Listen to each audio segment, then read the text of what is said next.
Hello everyone, আসসালামু আলাইকুম। Good afternoon সবাইকে। কেমন আছো তোমরা সবাই? আশা করতেছি সবাই ভালো আছো এবং সুস্থ আছো। তো নতুন একটা ব্লগ ভিডিও থেকে প্রথমে তোমাকে সবেরে স্বাগতম জানাইতেছি। এখন হইলো দুপুরবেলা, একদম দুপুর বলে কন যায় না, 11:30 বাজে। আজকে দুপুরবেলা থেকে ব্লগ ভিডিওটা আরম্ভ করলাম, কারণ নাজিয়ার আব্বা ঘুম থেকে উঠতে অল্প দেরি করলো। এই ধরো 10:30 বাজায় ঘুম থেকে উঠছে। উঠার পরে ব্রেকফাস্ট করলো, ব্রেকফাস্ট করে দোকানে চলে গেল। তো আমার এ রাইতেই কইয়া থুইছিল নাজিয়ার আব্বা যে কালকে অল্প দেরি করে ঘুম থেকে উঠুমু, আমারে ডাক দিও না, আর রোজা রাখবার পারুম না, শরীর খুব অসুস্থ লাগতাছে। তো আমিও নাজিয়ার আব্বারে কইলাম যে শরীর খারাপ লাগলে, খুব অসুস্থ লাগলে রোজা রাখার কোনো দরকার নাই। এদিকে আমারও শরীর খুব একটা ভালো না। প্রথম রোজায় থেকে কয়েকটা রোজা করার পরে আমারও শরীর খুব অসুস্থ গেতাছে। তো ওই জন্যে আমি আর নাজিয়ার আব্বা আজকে রোজা রাখবার পারলাম না। তোমরা আবার কবা যে রোজার মাসে রোজা না রাইখে আবার ভিডিও করতাছি, আবার তোমাকে লগে কথাগুলা শেয়ারও করতাছি।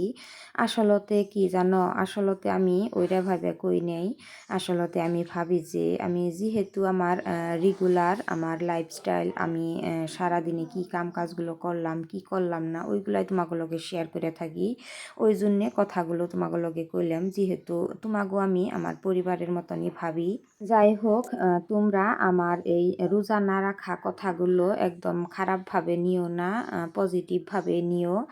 তো যাই হোক, নাজিয়ার আব্বা দোকানে চলে গেল। তারপরে আমি ঘরের কাম কাজগুলো আরম্ভ করলাম। আজকে ঘরে আমি বহুত কাম করমু। এই যে দেখতাছ কিচেনে যে কৌটোগুলা আছে, চাল রাখা, তারপরে হচ্ছে যে আটা রাখা, এইগুলা কৌটার উপরে বহুত ধুলে বালু পড়ছে, ওইগুলা সাফা করতাছি। আর এই যে কৌটো রাখা যে র্যাকটা আছে, ওই র্যাক, তারপরে হচ্ছে এই যে গ্যাস স্টোভের যে টেবিলটা আছে, এই টেবিলটার উপরে বহুত মানে লেত্রা হয়েছে। জানোই তো এখন বর্তমান বসন্তকাল, আর বসন্তকালে প্রচুর পরিমাণে একদম শুকনো বাতাস উঠে থাকে, তুফান উঠে থাকে। আর এই তুফানের জন্য আমাদের ঘরের যে বস্তুগুলো আছে সব বস্তুর উপরে ধুলে বালু পইরা থাকে।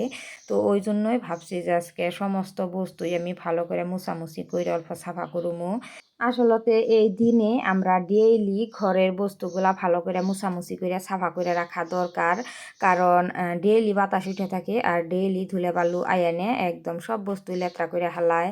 তো আগাবেলা যদি ঘর সাফা করি, ভাটিবেলায় আবার দেখা যায় যে সমস্ত বস্তুর উপর দিয়ে ধুলে বালু পইরা রয়েছে। তো বর্তমান সময়টাই এরকম, যেহেতু ওই জন্য ডেইলি সাফা করে রাখা দরকার। এই যে দেহ তোমাকে আর একটা বস্তু দেখাইতেছি, এই যে দেখতাছ আমি যে মিঠা তেলের প্যাকেটে থেকে আমি তেল বার করতেছি। এই প্যাকেটটা কিন্তু একদম খালি প্যাকেট আসাল, মানে 1/2 লিটারের মিঠা তেল আমি যে সময় আনছি, আনার পরে বোতলের মধ্যে যে তেল ঢালছি, ঢালার পরে প্যাকেটটা আমি ওই কৌটো রাখা রেখের মধ্যে থুয়ে দিছিলাম সিধা করে, যাতে প্যাকেটের তলে অল্প অল্প তেল জমা হয় প্যাকেট নিগড়াইয়ে। তো এখন যেহেতু আমি কৌটোগুলা সাফা করতেছি, র্যাক সাফা করতেছি, পুরো ঘর সাফা করতেছি, ওই জন্যে ভাবলাম যে অদরকারি বস্তু যে কয়টা আছে সব ফালাইয়া দেই। তাই আমি প্যাকেটের তলে যে তেল জমা হয়েছিল ওই তেল আমি কাইটে বাইর করে নিলাম বোতলের মধ্যে। ওই যে দেখতাছ একদম অল্প পরিমাণে তেল বাইর হয়েছে, যতটুকুই বাইর হয়েছে তাও তো বাইর হয়েছে, ওইটুকা তেলই ফালাইয়া দিমকে, তাই না? তো তোমাকে মধ্যেও আমার মতন কেরা কেরা এরকম করে মিঠা তেলের প্যাকেট রাইখা দিয়ে তারপরে তেল বাইর করো, কমেন্টে নিশ্চয় জানাইও, শুনলে বাদা আমারও ভালো লাগবো।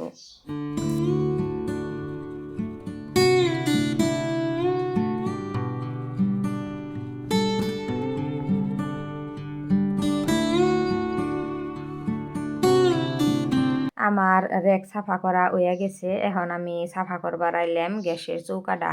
তো প্রথমে আমি অল্প বাসন মাজা সাবান নিলাম, আর সাবান নিয়ে ওইখানে যে বাসন মাজা সুবা যে আছে ওই সুবা দিয়ে এরকম করে কসলিয়া কসলিয়া ভালো করে ঘষা ঘষে সাফা করে নিতেছি। আমি 2 দিন পরে পরে এরকম করে মানে বাসন মাজা সাবান দিয়ে সুবা দিয়ে কসলাই কসলাই সাফা করি।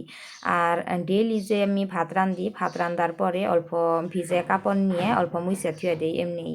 তো ডেইলি যদি ভিজা কাপড় দিয়ে এমনি মুইসা থুয়ে দিই, তাহলে কিন্তু একদম পুরোপুরিভাবে কিন্তু সাফা হয় না, অল্প অল্প লেত্রা থাইকে যায়। তাই আমি 2 দিন পরে পরে এরকম করে সাবুন দিয়ে সুবা দিয়ে কসলিয়ে কসলিয়ে সাফা করি। তো এই যে দেখো আমার গ্যাসের চৌকাটা সাফা করা প্রায় কমপ্লিট হয়ে আইলো। আর সাফা করার পরে কত জিলিক পারতাছে, কতটুকু ভালো লাগতাছে। এইরকম ঘরের প্রত্যেকটা বস্তু এনি টাইম সাফা করে রাখলে মনটাই ভালো লাগে, আলাদা একটা কামের মধ্যে মানে মনোযোগ বসে। তো ঘরের বস্তু যদি সাফা না থাকে তাহলে কোনো কাম কাজ করেই ভালো লাগে না। গ্যাসের চৌকাটা সাফা করা হইয়া গেল আর এখন আমি আয়া বললাম বাসন মাজবার নিগেল। তো এই যে দেখতাছ আমি বাসনগুলা রাইখা থুইছি এখানে, আর এখন আমি ভালো করে বাসনগুলা মাইজা নিমু।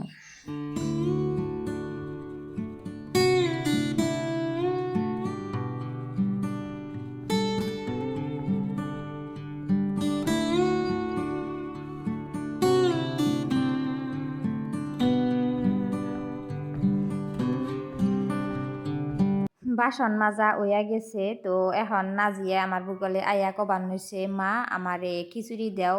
তাই নাজিয়ার জন্য খিচুড়ি বানাইতেছি। আজকে সকালে আমি নাজিয়ার আব্বা ব্রেড দিয়ে চা খাইছিলাম, একদম সিম্পল করে ব্রেকফাস্ট করছি। আর নাজিয়ারে কলা খাওয়াইছিলাম, ব্রেড খাওয়াইছিলাম আর গাখির খাওয়াইছিলাম। তো এখন নাজিয়া খিচুড়ি খাইবার চাইতেছে, তাই নাজিয়ার জন্য খিচুড়ি বসিয়ে দিলাম। গাজর, ভিন, তারপরে হচ্ছে পাইকে মানে পেঁপে, আর হচ্ছে যে জহা চাউল যে আছে ওই জহা চাউল দিয়ে আমি একদম অল্প ঢিলা ঢিলা করে খিচুড়ি বানিয়ে দিতেছি। তো খিচুড়ি বানিয়ে দিতেছি এই সময় আমাগো বাসার ঘেটের সামনে দেখি সবজির দোকানি আইছে, মানে শাকের ব্যাপারী আছে। বাসায় বাসায় যাহে শাক নিয়ে সবজি নিয়ে ওইগুলা ব্যাপারী আইছে। তো ওইখানে যাইয়ে আমি শাক কিনে নিয়ে এলাম নাজিয়ার জন্য, পালেং শাক আর হচ্ছে এই যে কচু শাক কিনে নিয়ে এলাম, মানে কচুর পাতা।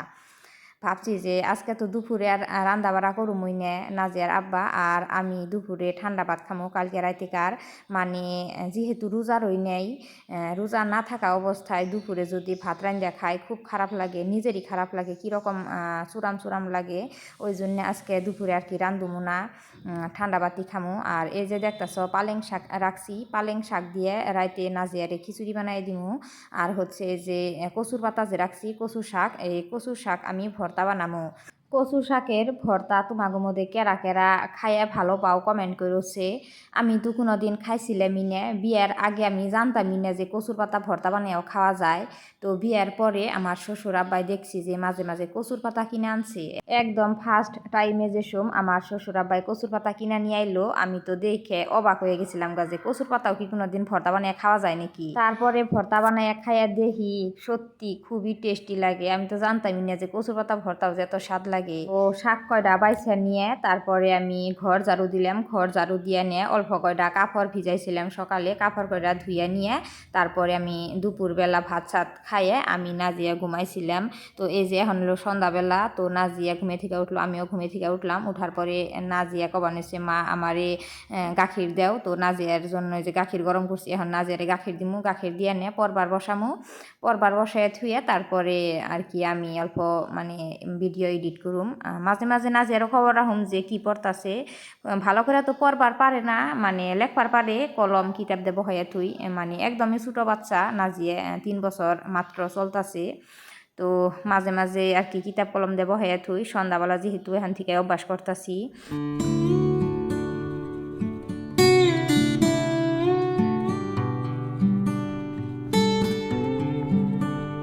নাজিয়ারে গাখির খাওয়াইয়া থুয়ে পরবার বসাইয়া থুয়ে তারপরে আমি অল্প ভিডিও এডিট করলাম। তো ভিডিও এডিট করা হয়েছে, এই যে এখন আমি সন্ধ্যার মানে রাতের রান্ধার প্রস্তুতি চলাইতেছি। তো আজকে রাতের খাবারে বানামো কচু শাক ভর্তা আর হচ্ছে যে পালেং শাক ভাজি বানাইতেছি, আর অল্প একটু পালেং শাক দিয়ে গাজর দিয়ে ভিড় দিয়ে পেঁপে দিয়ে নাজিয়ার জন্য খিচুড়ি বানামো। আর এখানে ভাত বানাইতেছি, আর এই যে বাঁধাকপি ভাজি বানাইছি, আর হচ্ছে মুসুর ডাল বানামো। তো আজকের ভিডিওটা আমি এনে শেষ দিতেছি। আজকের এই ভিডিওটা দেখে যদি তোমাকে ভালো লাগে তাহলে লাইক কমেন্ট করো, আর ভিডিওটা শেয়ার করে দিও যাতে অন্যজনে দেখতে পারে। আরও এরকম সুন্দর সুন্দর ডেইলি লাইফস্টাইলের ব্লগ পাওয়ার জন্য আমার চ্যানেলটা সাবস্ক্রাইব